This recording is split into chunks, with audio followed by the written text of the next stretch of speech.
మన పాఠశాల correspondent Shri Maruti sir గారు మరియు మన పాఠశాల ఇన్ఛార్జ్ శ్రీ భాస్కర్ సార్ గారికి మరియు ప్రతి సబ్జెక్టులో మనమందరం ముందుకు వెళ్ళాలని ప్రోత్సహిస్తున్న ఉపాధ్యాయ బృందానికి మరియు నా తోటి విద్యార్థులకు అందరికీ 78వ స్వాతంత్ర దినోత్సవ శుభాకాంక్షలు.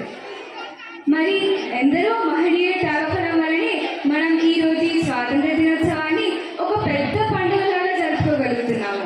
శివాజీ, ఝాన్సీ లక్ష్మీబాయి, భగత్ సింగ్, తిలక్ మరియు వీర సావర్కర్ ఇంకా చాలా మంది వాళ్ళ జీవితాన్ని దేశం కోసం త్యాగం చేసి భరతమాత యొక్క బానిస సంఖ్యలను తెచ్చివేశారు. మరి వారికి కృతజ్ఞత చెప్పే గొప్ప రోజే ఈరోజు. దేశం నాకేమిచ్చింది అని కాకుండా నేను దేశానికి ఏమి ఇవ్వాలి అనే ఆలోచన కలుగుతుంది.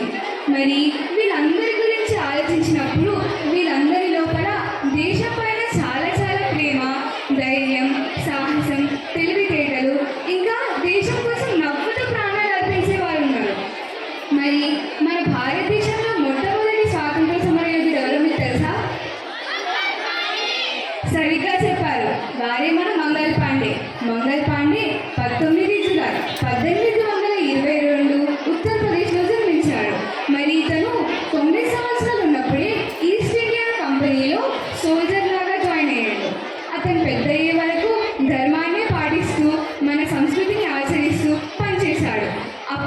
అప్పటి వరకు బ్రిటిష్ వాళ్ళకి వ్యతిరేకంగా ఎవ్వరూ యుద్ధానికి పాల్పడలేదు. కానీ మంగల్ పాండే ఒకరోజు కోల్కతా దగ్గర ఒక బ్రిటిష్ ఆఫీసర్ని కాల్చి చంపేశాడు. దీనికి కారణం ఏమిటంటే బ్రిటిష్ వాళ్ళు తూటాలు తయారు చేసినాక దానికి ఆవు ఇంకా పంది కొవ్వు రాసి దాన్ని నోట్లో నుండి కొరికి విసిరితే కానీ అది పేరదు.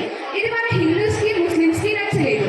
సో ఇక్కడ యూనిటీగా అయిపోయి Mangal Pandey first freedom fighter of India British వాళ్ళకి అగెయిన్స్ట్గా వెళ్ళి యుద్ధం ప్రకటించాడు. ఇట్లా మంగల్ పాండే చాలా మంది బ్రిటిషర్స్ని చంపేసాడు. మరి స్వాతంత్ర